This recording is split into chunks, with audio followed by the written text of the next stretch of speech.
On June 6, 2021, Prince Harry and Meghan Markle let the world know that their second child, Lilibet Diana Mountbatten-Windsor, has arrived. Since her arrival, the family has been filled with joy. When the birth of the newest addition to the royal family was announced, much of the attention was focused on first two names Prince Harry and Meghan Markle chose for their newborn child. Lilibet was chosen to pay tribute to Her Majesty the Queen, who used it as a nickname from her childhood days when she mispronounced her own name. Her second name, Diana, was selected to honor her late grandmother, the Princess of Wales and mother of Prince Harry.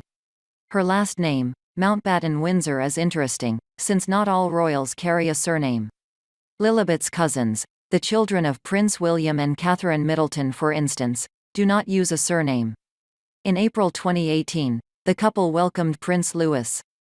His birth certificate showed his surname as His Royal Highness Prince Louis Arthur Charles of Cambridge. Prince George's full name is George Alexander Louis. It was named after Queen Elizabeth's father, King George VI, whose original name was Albert before taking the throne. William and Kate's daughter's full name, Charlotte Elizabeth Diana, is filled with moving tributes to many of her family members.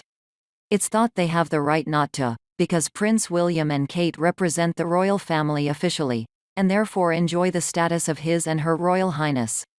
Like so many royalty, the full name of the future King of England, William Arthur Philip Louis, is full of traditional names, including Philip as a tribute to his grandfather, Arthur, who he shares with Prince Charles.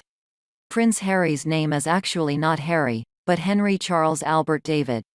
Many have forgotten his real name as Henry, as Prince Charles and Princess Diana explained that he would just be Harry to his family and friends when they announced his birth. Thereafter, he was referred to as Prince Harry by Kensington Palace and the press. As the royal family website states, for the most part, members of the royal family who are entitled to the style and dignity of HRH Prince or Princess do not need a surname. It means that Prince William and Kate instead decided for George and Charlotte to use the surname, Cambridge, when it was needed for things like school registration. Meanwhile, due to Prince Harry and Meghan Markle's decision to move to the US and no longer represent the royal family at events, the palace announced they had lost their official status and accompanying privileges. It means that, according to the Queen's official declaration, they will use the surname Mountbatten-Windsor for Archie and Lilibet instead of Sussex. There is a history to who among the British royals gets to use a surname, and what that last name must be. In 1960, the Queen and the Duke of Edinburgh decided that they would like their own direct descendants to be distinguished from the rest of the royal family. Mountbatten and Windsor are the family names of Prince Philip and Queen Elizabeth respectively. Since Meghan and Harry relocated to California final year, it is unclear when the Queen will get to meet her 11th great-grandchild in individual. Though Prince Harry is anticipated to return to the UK for the July 1 unveiling of the Kensington Palace statue in honour of his late mom, Princess Diana, Meghan and their two youngsters will not be making the journey. Prince Harry and Meghan might resolve to spend the vacations within the UK on the finish of this year, or they could wait till subsequent summertime to be a part of the Queen for her Platinum Jubilee celebrations, marking 70 years of her service to the throne. The Queen marked her official birthday at a low-key Trooping the Colour ceremony at Windsor Castle on Saturday. The monarch's cousin, the Duke of Kent, was by Her Majesty's side for the parade in the castle's quadrangle in his role as the Colonel of the Scots Guards.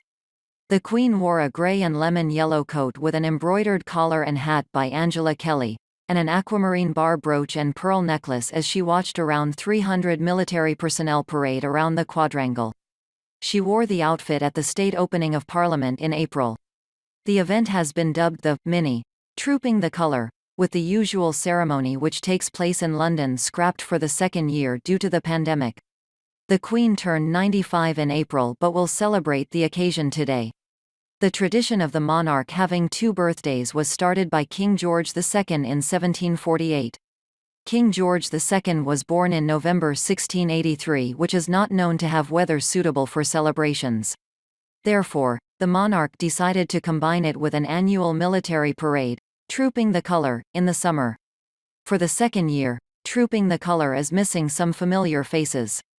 While the annual public celebration of Queen Elizabeth's birthday usually sees the extended royal family gather on the iconic balcony of Buckingham Palace, this year's festivities at Windsor Castle only hosted two royals, the Queen and her cousin, Prince Edward, Duke of Kent. The palace announced in March that due to the ongoing COVID-19 pandemic, Trooping the Colour 2021 would again be scaled down. Currently in the UK, outdoor gatherings are limited to 30 people and indoor gatherings are limited to 6 people or 2 households. The Queen's birthday was also officially marked by the King's Troop Royal Horse Artillery, which fired a 41-gun salute from the East Lawn. There, last week the Queen watched the planting of a newly bred rose dedicated to the Duke of Edinburgh ahead of what would have been his 100th birthday. The Queen is understood to be keen to carry out more public engagements in the coming months instead of the virtual events which have taken up much of her schedule since the pandemic hit. Tomorrow, the Queen will meet again U.S. President Joe Biden and the First Lady, Dr. Jill Biden. As announced by Buckingham Palace earlier this year, Her Majesty will host the presidential couple for tea at Windsor Castle. Next week, the Queen is expected to attend Royal Ascot on Tuesday and Saturday, if her horses run on those days. The Queen has been continuing with her work as head of state at Windsor Castle, where she spent most of lockdown with the Duke. Amid rifts and divisions, from the fallout of the Sussexes' Oprah interview, with accusations of racism, to Harry criticizing the royal family for total neglect over his attempts to get help over social media harassment, there have been moments of joy among the sadness in 2021. Princess Beatrice announced she was expecting a baby in the autumn, and on Sunday Harry and Meghan shared the news they had welcomed a daughter, Lilibet, Diana Mountbatten-Windsor. But the Sussexes clashed with the BBC over the version of events that led to the naming of their daughter. Harry and Meghan's lawyers have written to the corporation after a BBC story claimed the Queen had not been asked about the naming of their baby. Throughout the past year, it's become clear that Meghan Markle takes mental health very seriously. It hasn't been an easy time for families, and Meghan Markle is attempting to assuage the difficulties parents and children might have experienced. According to the Archwell Foundation, she is teaming up with the nonprofit First Book to distribute 2,000 copies of The Bench to libraries, schools, and organizations across the U.S. The Duchess has always been open about mental health, which has garnered international attention, and she is working to ensure all ages realize just how significant it is.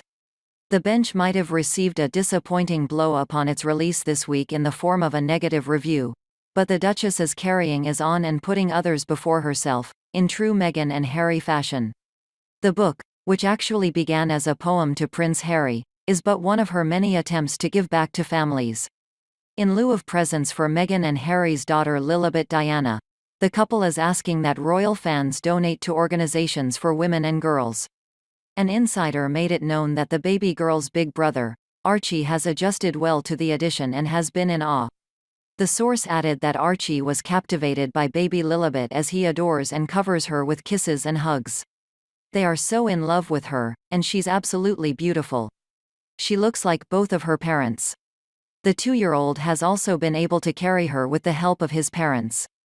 Another insider relayed that when Lilibet was introduced to the Queen via Zoom, Archie was present, showing how much he loved his great-grandmother. The individual added that the Duke and Duchess of Sussex do not want their son to feel left out, however they found out that they had nothing to be worried about because Archie was bonding well with his sister. Thank you for watching. If you liked, feel free to leave a comment below. Don't forget to subscribe and click the bell icon to get new video updates. We will update the latest videos about the royal family every day. Thanks and goodbye.